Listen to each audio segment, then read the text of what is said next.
ಇನ್ನು ಮುಂದೆ ನಿಮ್ಮ ನೆಚ್ಚಿನ ಧಾರಾವಾಹಿಗಳ ಫುಲ್ ಎಪಿಸೋಡ್ಗಳು ಸನ್ ನೆಕ್ಸ್ಟ್ ಆಪ್ನಲ್ಲಿ ಮಾತ್ರ.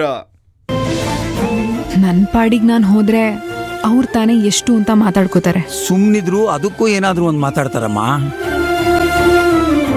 ಅದರಿಂದ ನಿನ್ನ ಮನಸ್ಸಿಗೆ ಎಷ್ಟು ನೋವಾಗತ್ತೆ ಅಂತ ನಂಗೆ ಗೊತ್ತಿದೆ ಗೌರಿ. ತಾತ, ಜನ ನನ್ನ ಬಗ್ಗೆ ಮೆಚ್ಚಿ ಮಾತಾಡ್ದಾಗ್ಲೇ ನಾನು ಹಿಗ್ಲಿಲ್ಲ. ಇವಾಗ ಚುಚ್ಚಿ ಮಾತಾಡ್ತಾ ಇದ್ದಾರೆ ಅಂತ ನಾನು ಕುಗ್ಗೋದಕ್ಕಾಗತ್ತಾ? ಚಾಕೂಲ್ ಚುಚ್ಚೋದಕ್ಕಿಂತ ನೋವು ಕೊಡೋದು ಚುಚ್ಚು ಮಾತುಗಳು ಗೌರಿ. ಜನರು ಆಡೋ ಚುಚ್ಚು ಮಾತುಗಳನ್ನು ಕೇಳೋದು ಒಂದ್ ರೀತಿ ತಣ್ಣೀರಲ್ಲಿ ಮುಳುಗ್ದ ಹಾಗೆ ತಾತ. ಇಳಿದಾಗ ಮೊದಲು ಸ್ವಲ್ಪ ಚಳಿ ಆಗುತ್ತೆ, ಅದೇ ರೀತಿ ಮೊದಲು ಮಾತು ಕೇಳ್ದಾಗ್ಲೂ ಮನ್ಸಿಗೆ ನೋವಾಗುತ್ತೆ. ಅದೇ ಪೂರ್ತಿ ಮುಳುಗ್ಬಿಟ್ವಿ ಅಂದ್ರೆ ಅದೇ ಅಭ್ಯಾಸ ಆಗಿ ಹೋಗುತ್ತೆ. ಇದು ಒಂದ್ ರೀತಿ ಹಾಗೆ ತಾತ, ಕೇಳ್ತಾ ಕೇಳ್ತಾ ಎಲ್ಲ ಅಭ್ಯಾಸ ಆಗಿ ಹೋಗುತ್ತೆ. ಹಾಗಂತ ಎಲ್ಲಿವರೆಗೂ ಅಮ್ಮ? ಚುಚ್ಚು ಮಾತಾಡೋರು ಮೌನವಾಗೋವರೆಗೂ. ಹೌದು ತಾತ, ಅವ್ರ ಬಾಯಿ ನೋವಾಗೋವರೆಗೂ ನಾನು ತಾಳ್ಮೆಯಿಂದ ಇರಲೇಬೇಕು. ಅದು ಬಿಟ್ಟರೆ ಬೇರೆ ಆಯ್ಕೆನೇ ಇಲ್ಲ. ಈ ತಾಳ್ಮೆ ಒಳ್ಳೆತನ ಆ ದೇವರು ನಿನಗೆ ಕೊಟ್ಟಿರೋದು ವರಾನೋ ಶಾಪನೋ ಗೊತ್ತಾಗ್ತಿಲ್ಲ. ನಿನ್ನಂಥ ಮುಗ್ಧ ಮನಸ್ಸಿನ ಹುಡುಗಿಗೆ ಅನ್ಯಾಯ ಮಾಡೋದಕ್ಕೆ ಆ ದೇವ್ರಿಗಾದರೂ ಹೇಗೆ ಮನ್ಸು ಬಂತೋ.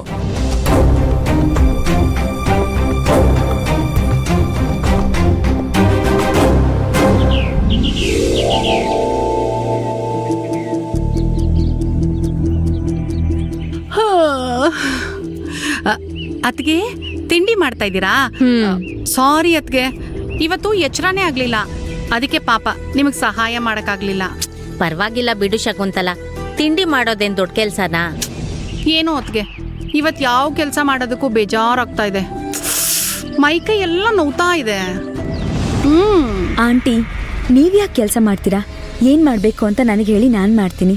ಆಹಾ ಬಂಗಾರ, ಇಷ್ಟು ದಿನ ನಂಗೆ ಈ ತರ ಎಲ್ಲ ಈ ಮನೆಯಲ್ಲಿ ಹೇಳೋರು ಯಾರೂ ಇರ್ಲಿಲ್ಲ ನೇಹಾ. ನನ್ನ ಮಗ ಏನಾದ್ರು ಸ್ವಲ್ಪ ದೊಡ್ಡವನಾಗಿದ್ದಿದ್ರೆ ನಿನ್ನೆ ನಾನು ಸೊಸೆ ಮಾಡ್ಕೊಂಡ್ಬಿಡ್ತಿದ್ದೆ. ನೇಹಾ, ನೀನಾದ್ರೂ ಸ್ವಲ್ಪ ಲೇಟಾಗಿ ಹುಟ್ಟಬಾರ್ದಾಗಿತ್ತಾ? ಅವಾಗ ಶಕುಂತಲಾಗೆ ಸೊಸೆ ಆಗ್ಬೋದಾಗಿತ್ತು.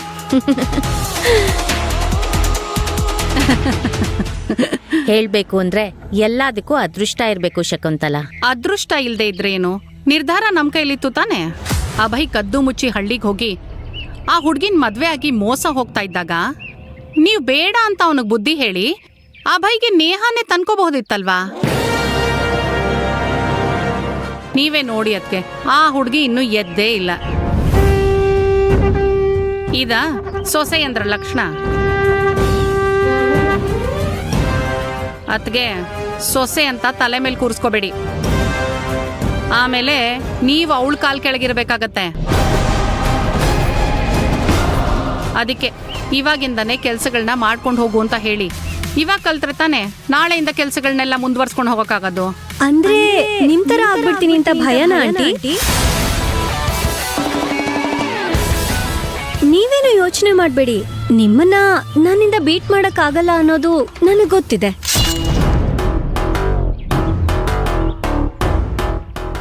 ಅತ್ತೆ, ನಮ್ ಹಳ್ಳಿಗಳ ಕಡೆ ಕೆಲವೊಬ್ರು ಇರ್ತಾರೆ, ಅತ್ತೆ ಹತ್ರ ಹೋಗಿ ಸೊಸೆನ ಕಂಟ್ರೋಲಲ್ಲಿ ಇಟ್ಕೊಳ್ಳಿ ಅಂತ ಹೇಳೋದು. ಅದೇ ಸೊಸೆಗೆ, ನಿಮ್ಮತ್ತೆನೂ ಈ ಮನೆಗೆ ಸೊಸೆಯಾಗೆ ಬಂದಿದ್ದು, ನೀನ್ ಯಾಕೆ ಅವ್ರ ಮಾತನ್ನ ಕೇಳ್ಬೇಕು ಅಂತ ದಬಾಯಿಸು ಅಂತ ಫಿಟ್ಟಿಂಗ್ ಇಡೋ ಕೆಲಸ ಮಾಡ್ತಾರೆ.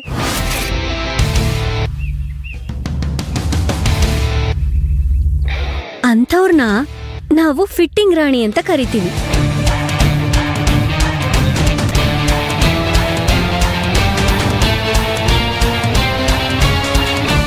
ಗೌರಿ, ಅಪಾಯದಲ್ಲಿದ್ದಾಗ ಧೈರ್ಯ ತಂದುಕೊಂಡು, ಕಷ್ಟ ಬಂದಾಗ ತಾಳ್ಮೆ ಇಟ್ಕೊಂಡು, ಏನೇ ನಷ್ಟ ಆದರೂ ಸಹನಾಮೂರ್ತಿಯಾಗಿದ್ದುಕೊಂಡು ಬರೋ ತೊಂದರೆನ ಶಾಂತಿಯಿಂದ ಎದುರಿಸೋದು. ಎಷ್ಟೇ ದುಃಖ ಇದ್ರೂ ಸಮಾಧಾನವಾಗಿದ್ದರೆ ಜೀವನದಲ್ಲಿ ಎಂಥ ಕಠಿಣ ಪರಿಸ್ಥಿತಿ ಬಂದರೂ ಎದುರಿಸ್ಬೋದಮ್ಮ. ತಾತ, ನಾನು ಯಾವುದಕ್ಕೂ ತಲೆ ಕೆಡಿಸ್ಕೊಳಲ್ಲ. ನನ್ನ ಪಾಡಿಗೆ ನಾನು ದೇವಸ್ಥಾನಕ್ಕೆ ಹೋಗಿ ಬರ್ತೀನಿ. ನೀವು ಆರಾಮಾಗಿ ಮನೇಲೆ ರೆಸ್ಟ್ ಮಾಡಿ. ಸರಿ ಅಮ್ಮ, ಹುಷಾರು.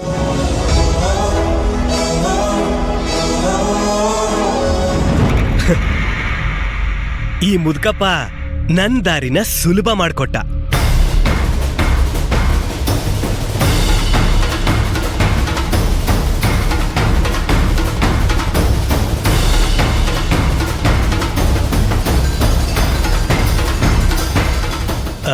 ಮೇಡಮ್ ಒಂದ್ ನಿಮಿಷ, ಇದು ವಿಶ್ವಣ್ಣ ಅವ್ರ ಮನೆನಾ? ವಿಶ್ವಣ್ಣವ್ರ ಮನೆ ಅಲ್ಲ. ನಿಮಗೆ ಯಾವ ವಿಶ್ವಣ್ಣ ಬೇಕು ಹೇಳಿ? ನಿಮ್ಗೆ ಅವ್ರ ಫೋಟೋ ತೋರಿಸಿದ್ರೆ ಗೊತ್ತಾಗತ್ತೆ ಅನ್ಸುತ್ತೆ, ಇರಿ.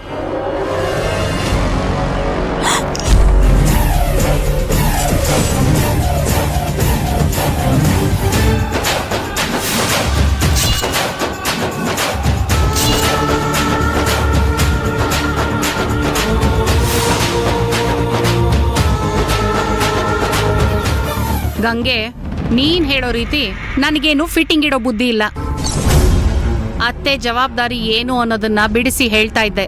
ಅಯ್ಯಯ್ಯೋ ಆಂಟಿ, ನಾನ್ ನಿಮ್ ಬಗ್ಗೆ ಹೇಳ್ತಾ ಇಲ್ಲ, ಜನರಲ್ ಆಗಿ ಹೇಳಿದಷ್ಟೇ. ಈ ವಯಸ್ಸು ಮತ್ತೆ ಅನುಭವ ಎರಡರಲ್ಲೂ ಅತ್ತೆ ನಿಮಗಿಂತ ದೊಡ್ಡವರು ಅಂದ್ಮೇಲೆ ಸೊಸೆನ ಹೇಗ್ ನೋಡ್ಕೋಬೇಕು, ಯಾವ ರೀತಿ ನಡ್ಸ್ಕೋಬೇಕು ಅನ್ನೋದು ಅವ್ರಿಗೆ ಗೊತ್ತಿರುತ್ತಲ್ವಾ? ಗೊತ್ತಿರುತ್ತೆ. ಆಮೇಲೆ ಆಂಟಿ, ನೀವ್ ನಾನ್ ಬರ್ತಾ ಇರೋದ್ ನೋಡಿ ತಮಾಷೆ ಮಾಡಿತ್ತಾನೆ, ಆದ್ರೆ ನಾನ್ ಸೀರಿಯಸ್ ಆಗಿ ತಗೋತೀನಿ.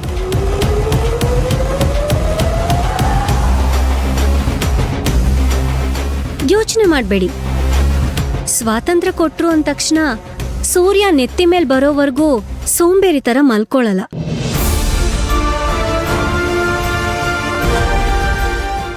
ಏನೇ ಆಗ್ಲಿ ನಿಮ್ಗಿಂತ ಬೇಗನೆ ಹೇಳ್ತೀನಿ. ಗಂಗೆ ಬಿಟ್ಬಿಡಮ್ಮ, ಯಾಕೆ ವಿಚಾರನ ದೊಡ್ಡದ್ ಮಾಡ್ತಾ ಇದ್ಯಾ? ಇಲ್ಲ ಅತ್ತೆ, ಚಿಗುರಲ್ಲೇ ಮುಳ್ಳಿನ ಗಿಡನ ಚಿವುಟ್ ಹಾಕ್ಬೇಕು. ದೊಡ್ಡದಾಗ್ ಬೆಳೆಯಕ್ ಬಿಟ್ರೆ ಮುಂದೆ ತುಂಬಾ ಕಷ್ಟ ಆಗ್ಬಿಡುತ್ತೆ. ಏಯ್, ಏನಂದೆ? ನನ್ನನ್ನೇ ಮುಳ್ಳಿನ ಗಿಡ ಅಂತಿದ್ಯಾ? ಅಯ್ಯಯ್ಯೋ ಇಲ್ಲ ಆಂಟಿ, ನಿಮ್ಮನ್ನ ಆತರ ಹೇಳಕ್ಕಾಗತ್ತಾ? ಅಂದ್ರೆ ನಾನ್ ಚಿಗುರಲ್ಲಿದ್ದಾಗ್ಲೇ ನೀವ್ ಹೇಳಿದ್ದು ತುಂಬಾ ಒಳ್ಳೇದಾಯ್ತು. ನಾಳೆ ನಾನು ಬೆಳೆಸಿ ಬಿಟ್ಕೊಳಲ್ಲ ಅಂತ ಹೇಳ್ದೆ. ಏಯ್, ಎಷ್ಟೇ ಮಾತಾಡ್ತೀಯ ನೀನು? ಅಯ್ಯಯ್ಯೋ, ಇದು ನಾನು ತುಂಬಾ ಕಡಿಮೆ ಮಾತಾಡ್ತಾ ಇರೋದು. ಎಷ್ಟೇ ಆದ್ರೂ ಸೊಸೆಯಾಗಿ ಹೊಸ್ದಾಗ್ ಬಂದಿದ್ದೀನಲ್ವಾ, ಜಾಸ್ತಿ ಮಾತಾಡೋದು ಸರಿ ಇರಲ್ಲ ಅಂತ ನನಗ್ ಗೊತ್ತು.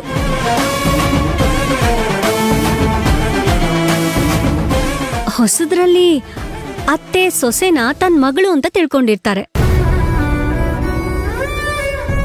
ಅದೇ ಸೊಸೆ ಅತ್ತೆನ ತಾಯಿ ಅಂತ ಅನ್ಕೊಂಡಿರ್ತಾಳೆ. ಆದ್ರೆ ಆಮೇಲೆ ಯಾಕೆ ದೂರ ಆಗ್ತಾರೆ ಹೇಳಿ?